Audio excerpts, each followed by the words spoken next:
ዲያቆነት ፖሊስ ምስ ሓተቶ ኣብ ጀርመን ኢኹም ዘለኹም ጉዕዞኹም ናብ ሽወደን እዩ ነይሩ ግን ፓስፖርት ስለ ዘይብልኩም ኣብዛ ዓዲ ኢኹም ኢድኩም ክትህቡ ኢሉ መሰነይታ ወረቐት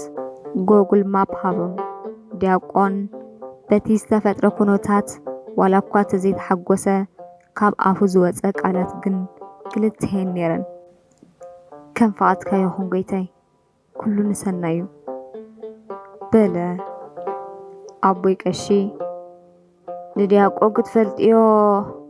ከም ሓፍቲ ኾንክ ቅረብዮም ኢሉ ጓለይ ውሽጡ ብዙሕ ነገር ዝሓዘ ወዲ ዝገሄር እዩ ዝበሉኑ ቃል ኣብ ኣእሙሮይ ከም ደወል እንዳቃልሐ ስለ ዝረበሸኒ ክዕርፍ ኣይከኣልኩን። ኮይኑ ግን ንዲያቆን ክረኽቦ ብዙሕ ኮለል እኳ እንተበልኩ ክሰልጠኒ ግን ኣይከኣለን። ኣብ ቤተ ክርስቲያን እንደኾኑ ይረኽቦ ኢለ ወላ እኳ ኣጻሊ ተተመላለስኩ ክሪኦ ግን ኣይከኣልኩን። ተስፋ ቆሪፀ ኮፍ ክብል ኣብ ዝወሰን ኩሉ ግዜ የዒንቱ ንብዓት ከፈልፍላ ስለ ዝረኣኽዎን ከይረኸብክዎ ቀሲነ ክድቅስ ኣይከኣልኩን። ወዲ ተባዕታይ ክነብዕ እሞ ዲያቆን ብፍጹም እየ ንኣእምሮኻ ዝርብሾ። ሓንቲ መዓልቲ ከም ዝረኽቦ እኳ ርግፀኛ እንተነበርኩ ግን ምስ ረኸብክዎ ኸ እንታይ እየ ክብሎ? ዝሓተትክዎ ሕቶስ ብግቡእ ይምልሰለይ ዶ? ወዘተ ዝብሉ ሕቶታት መሰም ከዕግበኒ ይከኣለን። ነቦይ ቀሺ ከይሓቶም ድማ ምስጢር ናይ ደቆም ሓሊፎም ከም ዘይህቡ ስለ ዝፈልጥ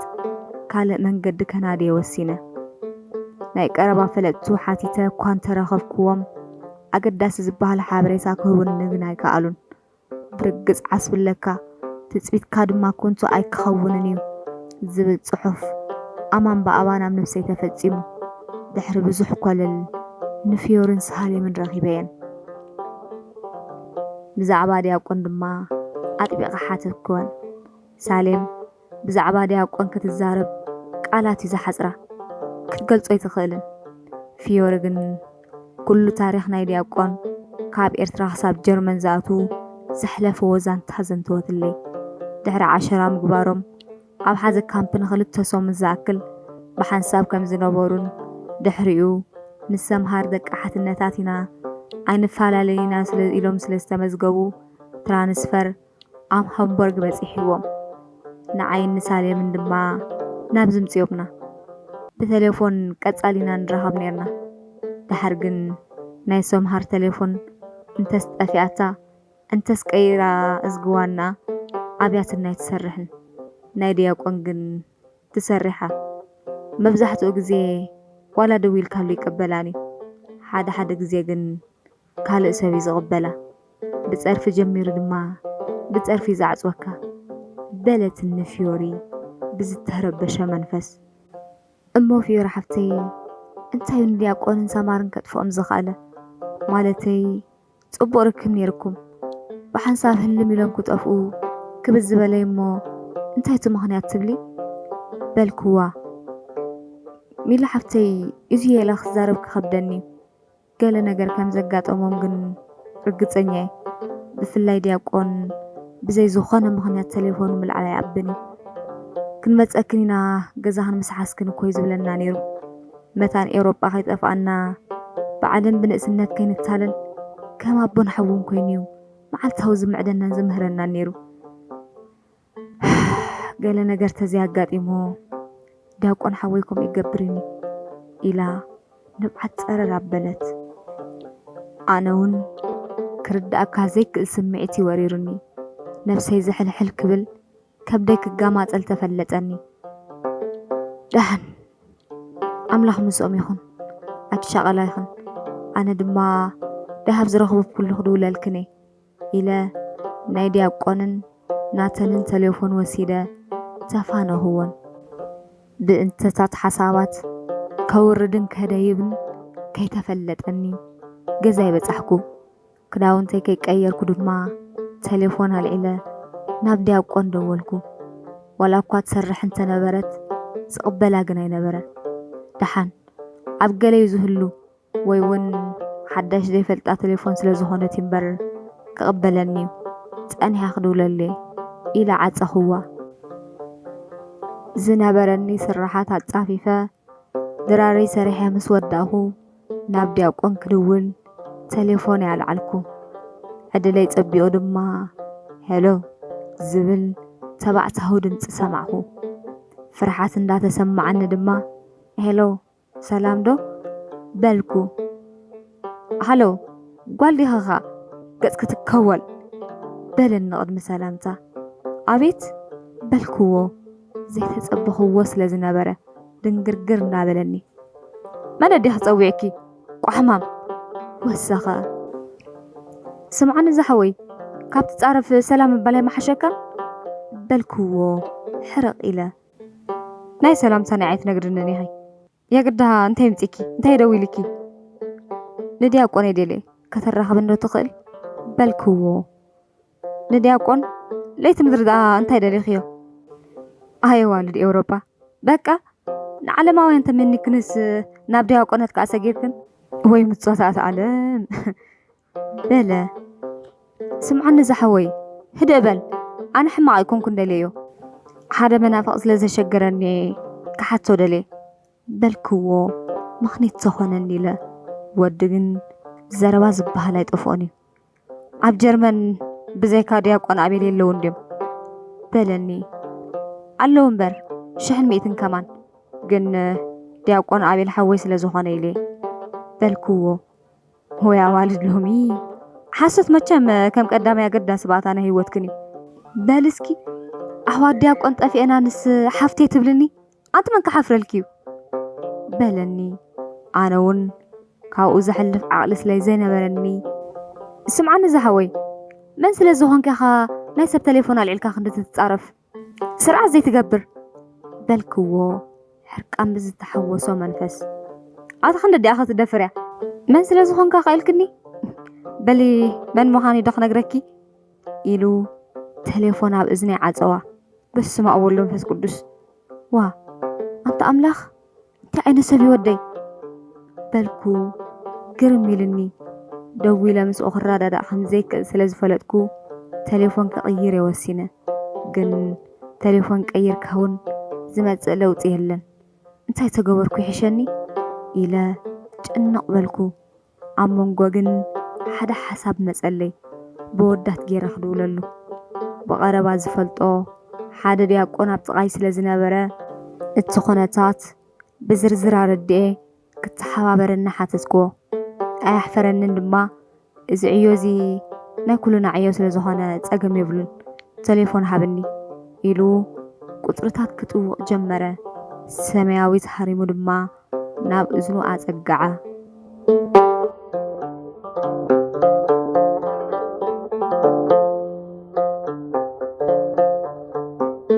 ቴሌፎን ሃሪማ ስለ ዝወደአት ዝቕበል ኣይነበረን እቲ ምሳይ ዝነበረ ዲያቆን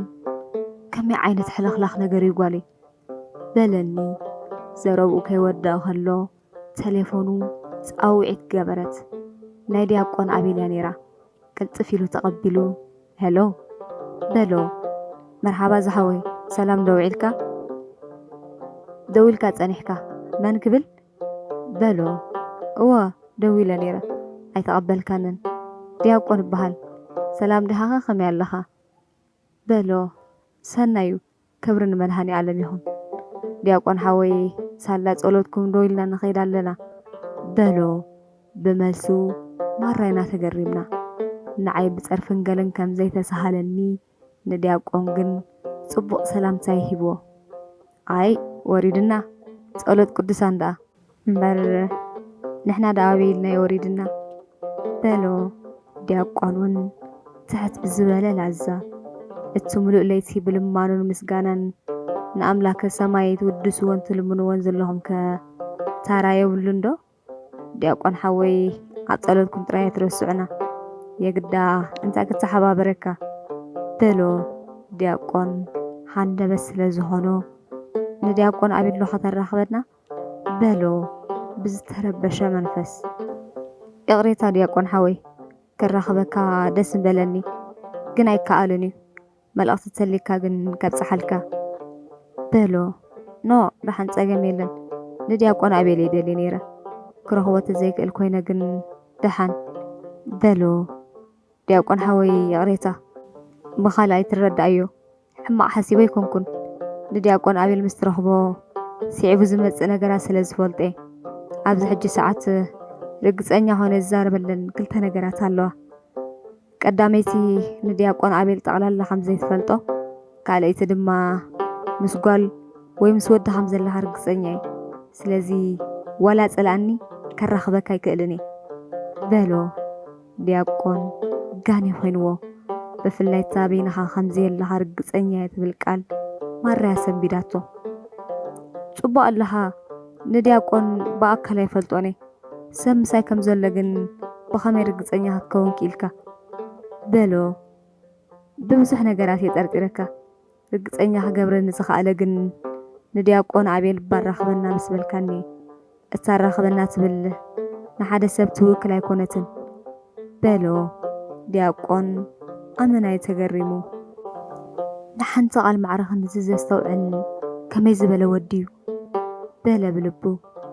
ኣሃ ድሓን ስምካ ተትነግረኒ ግን ደስ ምበለኒ ምናልባት ኣሕዋት ወይ ንፋልጥ ክንከውን ንኽእል ኢና በሎ ብርግፅ ኣሕዋት ኢና ግን ስመይ ምንጋር ኣንገዳሲ ስለ ዘይኮነ ሳጓይ ክነግረካ እየ ማትስ እየ ዝበሃል በሎ እምበረ ማትስ በሎ ዲያቆን ነዛ ሳጓ ዘውፃልካ ሰብ ናይ ብሓቂ ሓያል እዩ በሎ ብዝኾነ ናይ ድቃስ ሰዓት ስለ ዝኣኸለ ምስናይ ይቕሬቱ ክገድፈኩም እየ ሰላማዊ ለይቲ የምንየልኩም ኣብ ሕልምኹም ኣይትረስዑኒ ቻው ኢሉ ቴሌፎን ዓፀዋ ሚላ ሓፍተይ ገለ ነገር ክትገብርለኪ እምበር ዝወዲ ከም ገለ እዩ ክርዳእካ ዘይክእል ባህር ኣለዎ በለኒ ኣታ ዲያቆን ሓወይ እንታይ እዮሞ ክገብር ትንከይብል ዲያቆን ኣቤል ማረዩ ደንጊጥኒ ክረኽቦ ተበልኩ ምዃን ኣቤኒ ሕጅስ ዓቕለይ ከማን ፀቢብኒ እሞ ነቡና ረኸብኒ ዘይትብሉ እዮም ምስኦም እኮ ይረኸብ ይኸውን እዩ ዲያቆን ሓወይ ሓሲበ እየ ነይረ ግን ኣሰኪፎምኒ ንሓደ ዘይፈልጦ ዲያቆን ኣራኽቡ ንኽብሎም ማራ ከቢድ እዩ ዋላ ተበልክዎም ውን ኣብ ቅድሚኦም ወላ ሓንቲ ክብሎም ኣይክእልን እየ ብናተይ ሜላተ ዘይኮይኑ እሱ ምስ ማንም ሰብ ክራኸብ ዝደሊ ይመስለንን እምበርከስ ካብተን ኣዝዩ ዝፈትዎን ኣሕዋቱ በዓል ሳሌም ፊዮሪ ኣይምጠፍአን ነይሩ ስለዚ ነቦይ ቀሺ ምንጋር ኣገዳሲ ይመስለንን ዝገርመካ ዋላ እቶም ኣብኡ ዘለው ዲያቆናት እዮም ዘይፈልጥዎ ድሓን በልስከ ንዓኻ ከዓ ኣምላኽ ይሓግዝክ ሚላ ሓፍተይ ዝኾነ ሓድሽ ነገር ተሎ ድማ ደውልለይ ኢኺ ኣነ ውን ዓቕሚ ዝፈቐዶ ክሕግዘኪ እየ ኣጅኹ ከዓ ተስፋይ ተቆረፂ ኢኺ በለኒ ዲያቆን ኣቤል ጸሎት ገይሩ ምስ ወድአ በቃ ማትዓርከይ ከም ዝኾንካ ተሪፍካ ጸሎት ኣይትገብር ኣይትምሃር ምስ ቴሌፎን ጥራይ ኮይኑ ስራሕካ ኣብ ባዓርከይ ከዓ በዛ ዘረባ እዚኣ ከምዘይ ንሰማማዕ እንዳፈለጥካስ ከይተልዕለለይ በሎ ሓራይ ምስ መን ኢኻ ክዳ ፀርፊ ዘይብላ ዕላል ከተዕልል ፀኒሕካ ማትስ ድማ ሓደ ምስኪን ዲያቆን ደው ኢሉ ፀኒሑ ምስኪናይ ሓንቲ ሕርማ እያ ዳኺላቶ መስለኒ እግዚኣብሔር ኣውፂዎ ዲያቆን ኮይኑ ፀኒሕ እምበር ካብቲ ምኩሕ ካብ ኒክሎር ዝኸፍእ ሓደገኛ ፀርፍታተይ ገይረ ሓንሳብ እናሓዋር መሳደድክዎ ነይረ በሎ ግን ማትስ ይርዳእካ ኣሎ ድዩ ምስ ክንደይ ሰብ ተባእሰንን ተረሓሓቐንን ከም ዘለኻ ወረናተይ ዝዳሕን ንስኻ ክሳብ ማዕሲኻ ካብ ኣፍካ ዘይረብሕ ፀርፍታት ናውፃኻ ክትነብር ፀርፍቶም ዝፀርፉኻ ኣባይ ወደቐ ዝብል ኣንበብካ እንዲኻ ብእውነት ኣኽፊኻ ኣነ ሓንሳብ ዝኣተኹልካ ቃልከይ ዓፁፍ ኢለ እምበር ተግባርካ ተሓጒሰ ኣይኮንኩን ትም ዝብለካ ዘለኹ ብፍላይ ፀርፊ ነዮ በሎ በጃኻ ስማዕና ኣባኣርከይ ፀርፍቶም ዝፀርፉኻ ኣባይ ወደቐ እምበር ፀርፍቶም ዝፀርፉኺ ኣይበለን ስለዚ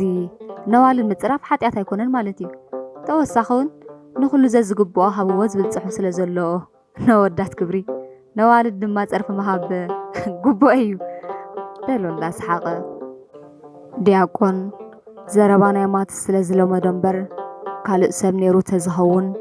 ግቡእ መልሲ መሃበሉ ነይሩ ሕራይ ዳሕንድላይካ ግበር በቓል ኣምላኽ ግን ፀወታ የለን كبيت فرق يتقبل كم سبل زلها أنت دعوينه عسرت تزاداتون نودات راح يتوهبه مغنياتو عايت سرق مبر عايت سرق يبلن عايت قتل مبر عايت قتل يبلن سلازي ندافلت كاي تتصيق كاي تودعنا بلو هو أبا عركي حج أنا نسا معلق قال تزاربك عسرت تزاز نودات مبر نوال داي توهبن حق حالله هاي ملكتنني بلو ندات لاقزة دياقون دما ندريلو أنت سنسرع زي تقبر نمتى خبق على أمنخ تلاقز يتعوتو كو يكون كزلهو بلو ماتسون حرق إلو بكا عند حرام حد أتكعتو زيت دليل نتخونكا تنبل عاي تزاربني بزعبا زقود داي دما زاقتو خيوك على يترسع بلو نقوهو كرمينا بتمرت مخادي لانقا لانقا ندخونكو تليفون العلا ناب دياقون قابل دولكو نوحكي حرم الدما تقبلو هلو بلني سلام زحوي كمي حديركا بلكوو أملاخي مزجن تدلي خدويلكي بلني ما تسمخانو سلاز فلتكو تدهيلا زبلت أفعني سمعن حوي أنا حماق حسيبة ويكرب سلاز دولوخي كونكون ندي أكون عبيل بأقداس قداي سلاز دولوخوي بلكوو سمعي انتي دي بديلكن سلاماوي هوتك مرح زيت قرفو عم انتي كني وعيلو بلني ندر بزت تحوسو زربا أبكر ما أملاخي زبلكا سناي نقر مبر حما حسيبا يكونكن ندي أبقون لعلي خاكوات زيبالكو بعرخ يا زحزنا لون زدنقز أولن سلازي بولاديت كخلم منكا أرخبني بلكو اتاب بولاديت كاتب القال لبو سلاز تنكفتو نخال إتاد زاكل زنبلة سمعي حما أنا قرم الزيت حسبي بس أنا زبلك ما قدم استخدي ندي أكون كترخ بيت خليخي نات كمان قدم استختالي ندي أكون زخو قد زخونا نقر مستقابرقن بتاز سمحت أن كن ولادي تهي زبلكي عب أوروبا أنا وين السخط راحنا هندبر بلني زروقو سمعي زي تحوسو سلازنبرا فرحة تسمعني تحت بزبالة دمت دما إشي بالكو إشي مبار مجمريا مساي خاخت الرخبي بدحريو أنا مسابي العركي كالرخبكي بلني بس تسامعنا دما تفلالنا زربانا ما تسكرد عني كالن سلامن تايون دي أكون عبيل كروه وزيدلي زوز أم زنبرا قالت بملؤم سلام كهبوني كالن انترفو نفسي كجنا ملسخ رخبالهم كم زيك السلاز فلقو دما نجزيو عوان زيفة قال فتح كنادو جمركو عمون قدما حدا حسب متسلي منالبات فيورنا تودي تفلت أنتو خانتمو مسايكت كيد حتت قوة فيوري لعلت أنا زحسبها حسيبة مين لحفتي دسم بلن نيرو كم زعلن كنغن نات كمان قد خيط هتلعت انكي غكيو سلازي أنا النسغ انت تحاحزنا ترى أخيرنا كفت أرزغ النقر حسابيو كم تزبلكني اتودى حيالي زمسل كساب ندي أكو أنت رخبيو زبلك كله هتفتسم لكي بلتني دك حرايب اللي في رحفتي مثالي مي سلام بدلي تقولتك أقبر عليهن بلكوا مش زيادة أملاح مساخيهن دنقريت كتلكي بلتني ماتس زيت تصبخوه بعد دول اللي سنبد إلى دما تهيدا أيودليني بلكو تقبل عبيلا هلو بلكو سمعي ماني موسمكي سنبيدا انتلكا بلكو عاي سمعكنن كدا جمالكي بلني نو دهان مين اللي يزبهل بلكو إيش مين اللي فزاز يتخوني فزاز زابي روبا أي سرحني بلني إيش حراي قن كام زي خاطر بجيسكا بلكو حراي قبلك خلوه مع سينا بينا نرغبيت بلندخي صبوا الله مستداله دويلي حتى كايلنبر محتاس لازتفعني كونن بلكو أما حسابي تغير كخا انتي تفلتي قال كات عاد صفتخون كامو ساعات بوتان إذا نجا كانون ترجم يقولون إيش دحين عبي هم تنبري أنا بريمان يزنبر بريمان ترى الله دا بخمي كن رها بالك حسبي ጸገም የለን ክመጽ ይኽእለ እሺ በሊ ቀዳም ሰዓት 10 ናይ ንጎን ራኸብ ኢሉ ንራኸበሉ ቦታ ሓበረኒ ኣጋጣሚ ጽቡቕ ዕድል ኮይኑለይ ሰንበት ኣብ ሃምቡርግ ቅዳሴ ስለ ዝነበረ ንእግረ መንገዲ ክልትዕዮ ክዓይ ጽቡቕ ኣጋጣሚ ኾነለይ ዘድልየኒ ምቅርራባት ገይረ ቀዳም ኣብ ሰዓተይ ኣብቲ ዝበለኒ ቦታ ኸትኩ ግን እንትርፎ ጸዓዱን ሓደ ጸለምትን ገዲፍካ ሓበሻ ዝበሃል ኣይነበረን ደሓን ቆፀር ሓበሻ ከም እዩ ኢለ ኮፍ ኢለ ክጽበ ጀመርኩ ቴሌፎነይ ጻውዒ ስለ ዝገበረት መንዳእሉ ኢለ ኢለይ ናብ ቦርሳ ሰደድኩ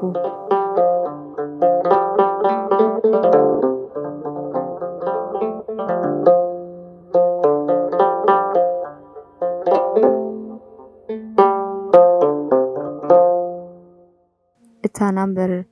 ኣጸቢቐ ዝፈልጣ ናይ ማትስ እያ ነይራ ቴሌፎን ያልዒለ ሄሎ በልክዎ ብጣዕሚ ክትገርሚ ናይ ብሓቂ ኣሚን ክንስ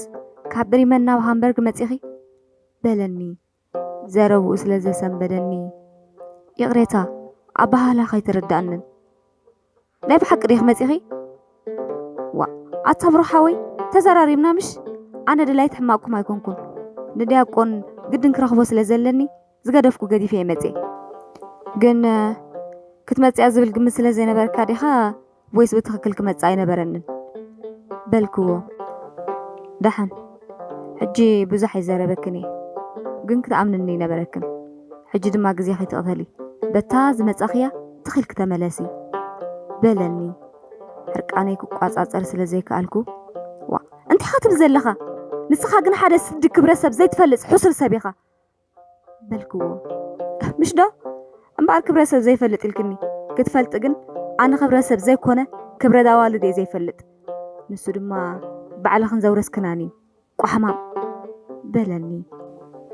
ብዙሕ ምመለስኩልካ ግን ንዓይ ኮነ ንዓኻ ዘርብሕ ስለ ዘይኮነ ትመሪጽ ኣለኹ ሓደ ነገር ግን ክነግረካ መዓልቲ ይነውሕ ወይ እውን መስዋዕቲ ሓተኒ ይኸውን እምበር ንድያቆን ክረኽቦ እየ ምኽንያቱ ንኹሉ ገግዚኡ ስለ ዘለዎ እዛ ንዓይ ትገብረን ዘለኻ ድማ ሓደ መዓልቲ ነፍስኻ ክትወርድ እያ ኣነ ግን እቲ ህያው ዝኾነ ጎይታ ምስ ዲያቆን ከም ዘራኽመኒ እሙተ እዩ በልክዎ መልሓስ ዳመን ክኽእለክን ከምዚ ክትብል ከለኽስካ ምስኪን ትመስሊ ጓልዛ ስኪን በለ ኣነ እውን ሕርቃነይ ክቋጻጸር ስለ ዘይከኣልኩ ዋ ስማዕ ዝሓወይ ትፈልጠኒ ዲኻ በልክዎ ኣቲ ወያል እንታይ ክፈልጠልኪ ግን ጓል ምዃንክ መዓስከ ይተርፈኪ ኢሉ መሊሱ ጸርፊ ወስኻ ብነብስኻ ደንቆሮ ኾንካ እምበር ኣሕዋት ተዘይሃለዋኻ ኣዴኻ ግን ጓል ኣንስተይቲ እያ መስለኒ ስለዚ ክብረት ኣዋልድ እየ ትሕታለኹ ኢልካ ኣዴኻ ይትሕስር በልክዎ ክንደይ ከትደፍሪኺ ኣዴታትና ኸማኽን ኣይኮናን ንሳተን ፍርሓት ኣምላኽ ዘለወን ትሕትና ዝመልአን ባህለን ዘኽብራ እዙዛት ከም ሳራየን ንስኻትክን ግን ህይወት ሰብ ተባላሽዋ ካብ ባህሊ ዝሓደምክን ፍርሃት ኣምላኽ ዘይብልክን ደቂ ሕድርትና ኢኽ ብዝኾነ ይኹን ይኽን ምስ ኣዴታት ዘይትወዳደራ በለኒ ዘረብኡ ሕርቃን ዝዓብለሎ ካብ ውሽጢ ልቡ ይምንጭ ከም ዝነበረ ካብ ቃላቱ ክርዳእ ኣነ እውን ድሕሪ ዝስ ክምልሰሉ ይከኣልኩን ደሓን ዝሓወይ ሕጂ ከም ዝባኸም ትባተበልኩ ትርጉም የብሉን ንስኻ ግን ለባም እንተኾንካ ንኽፉእ ብሰናይ ኢኻ ትስዕሮ ዝግባእ በልክዎ ኣተ ንስኻ ከመይ ዓይነት ዓይኒ ውጠኺ ንስኻት ግን ህይወትና ኸተበላሽኦ ትሚልኩም ረኣዩና ይኽኮ ትብል ዘለኺ ክንደዲኣ ኸትሕረቐከያ ኢሉ ኣብ እዝነይ ዓፀወኒ ዋላ እኳ ብዝተፈጥረ ኩነታትን ተጓሃኹ ናብ ሃምቡርግ ምምጻይ ግን ኣየጣዓሰንን ምስ ማሓዛይ ሓዲረ ቅዳሴ ስለ ዘቐደስኩ ዳርጋ ይከሰርኩን ግን ምስ ማትስ ምፅርራፈይ ቅኑዕ ስለ ዘይነበረ ውሽጠይ ክርብሸኒ ጀመረ ዋላ ይፅረፈኒ ደው ኢለ ይቕሬታ ክሓቶለኒ ድማ በልኩ ኣብ ሃምቡርግ ውዒለ ናይ ምሸት ናብ ብሪመን ተመለስኩ ቁሩብ ዕሪፈ ድማ ቴሌፎነይ ኣልዒለ ናብ ማትስ ደወልኩ ኣብ ኢድያ ጸኒሓ መስለኒ ቀልጢፊ ተቐቢልዋ ይህቲ ደው ኢልክ እምበኣር ናይ ሰንበት ጸርፊ ደሊኽ ምሽ በለኒ ኣታ ማትስ ሓወይ ይቕሬታ ክብለካ ኢለ ትማሊ ተዳፊረካ ይቕረ ግበረለይ በልክዎ سمعي ኣብ ዓለም ካብ ትዘጽላእኒ ናይ ሓሶት ትሕትናይ ርግጸኛ እየ ድማ ካብ ልበኺ ይኮነን ይቕሬታ ትብልን ዘለኺ ምኽንያቱ ዝበደለ እዩ ቅሬታ ዝሓትት ንስኺ ግን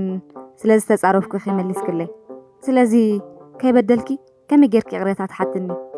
ይኹን ዳ እምበር ክጻረፈካ ወይ ክደፍረካ ቁኑዕ ኣይኮነን ስለዚ ቅሬታ ዝብለካ ዘለኹ በልክዎ ኣትግደፍና እንዶ ኣይኮነን ከይበደልክን በዲልክን ከማን ቅሬታ ኣይተሓታኒ ኢኹ ኣነ ጽቡቕ ገይረ ስለ ዝፈልጠክን ንዓይ ብመልሓስካ ከይተታልልኒ ወይ ክትጥብርኒ ትኽእልኒ ኢኺ በለኒ እሺ ደሓን ኩሉ ንግደፎ ሰንበት ስለ ዝኾነ ሕማቕ ኣይንዛረብ ክሓተካ ግን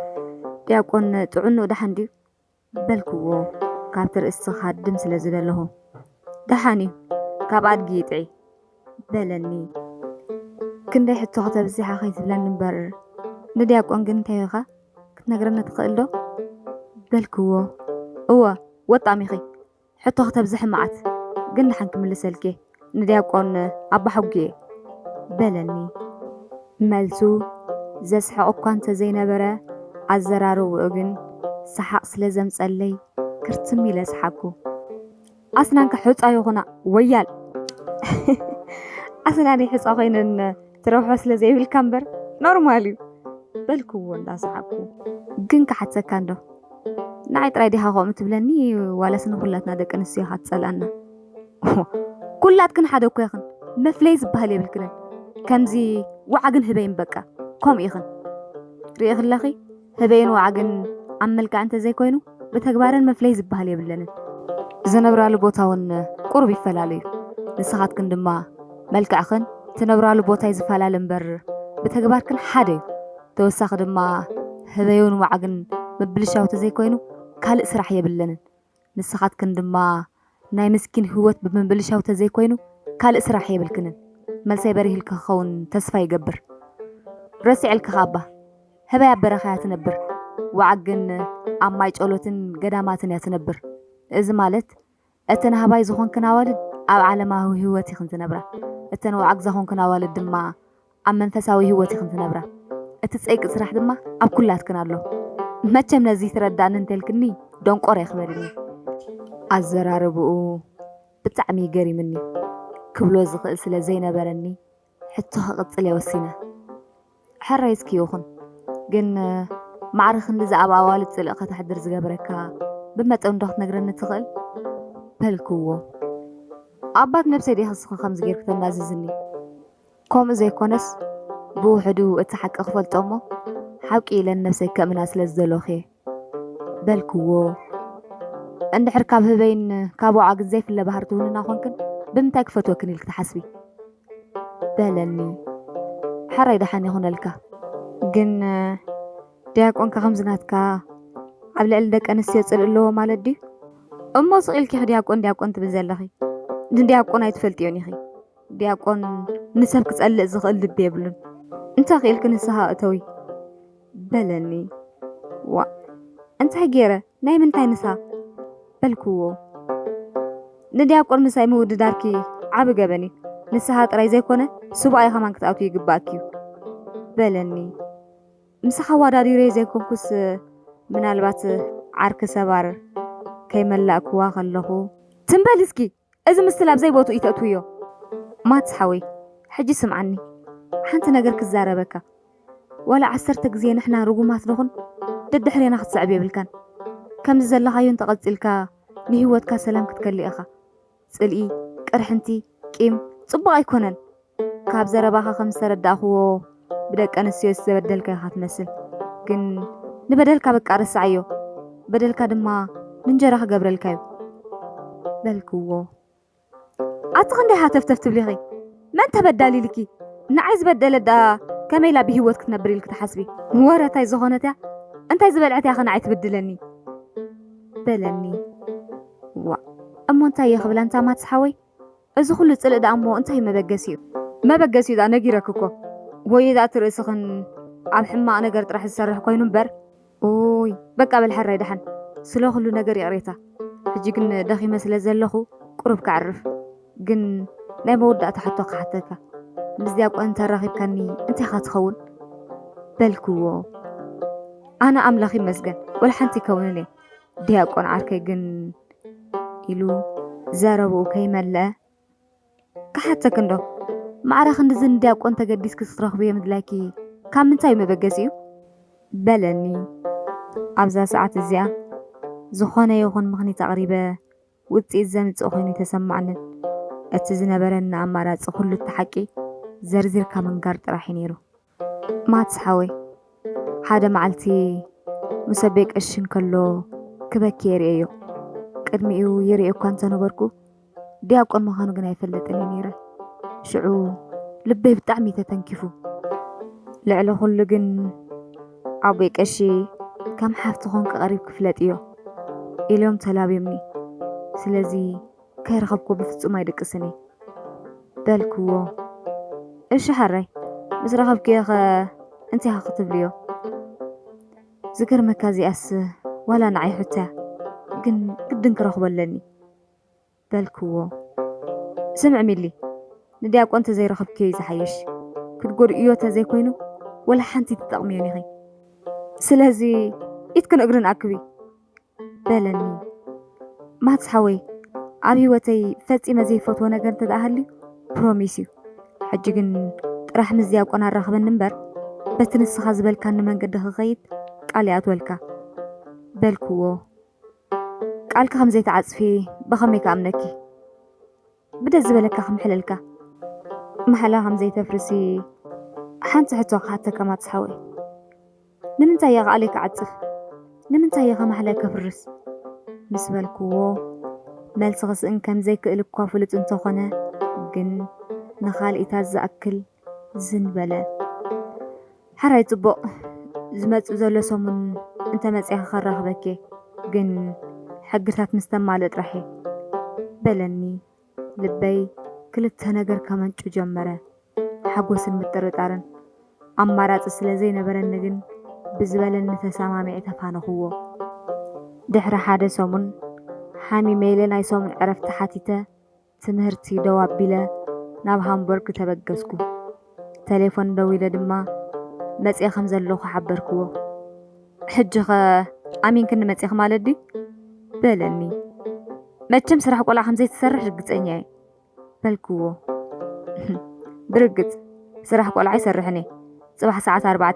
أبطاني بقدام يبوتو خن راغب إلو تليفونو عطوا حجيون لبي السفر على أنا جريز حاسب نيرو أمنات مترطارن بزخانة عبس الصباح للنسعات بوتان بمسرت قطراي دبخ بالكو عبت وتا بصحي نيمان نصقام قلحلح بالكو تركت هالبي هرمتو زوسخ ترقيد دمار أخو